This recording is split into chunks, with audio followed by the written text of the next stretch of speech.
అందరికీ నమస్కారం. నా జీవితంలో 22 సంవత్సరాల క్రితం ఒక అద్భుతం జరిగిందని చెప్పొచ్చండి.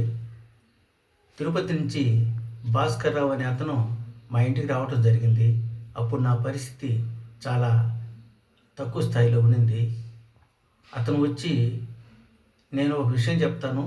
నేను ఒకరోజు వస్తానన్నాడు."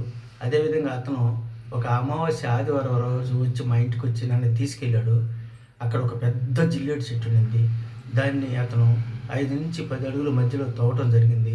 అప్పుడు 2 వినాయక ప్రతిమల్లాగా 2 వేర్లలో ఉన్నాయి. అతను పెద్ద ప్రతిమ తీసుకున్నాడు. అతను ఇప్పుడు లక్షణంగా ఉన్నాడు. నాకేమంటే చిన్న ప్రతిమ ఇచ్చాడు. ఇప్పుడు మీకు విషయం చూపిస్తాను చూడండి. ఇది మా పూజ గదండి. దీంట్లో చూడండి, ఈ ప్రతిమ నాకు 22 సంవత్సరాల క్రితం దొరికింది. 2 కాళ్ళు, ఇది తొండం, ఇది నడుం భాగం, ఇది ముఖ భాగం అండి. 22 సంవత్సరాల నుంచి శుభ్రం చేసి పుట్లు పెట్టడం వల్ల ఈ విధంగా తయారైందండి. ఇప్పటికీ మేము దాన్ని అదే విధంగా పెట్టుకుంటున్నాము. పరిస్థితి కూడా నాకు మార్చి లక్షణంగా ఉన్నానండి.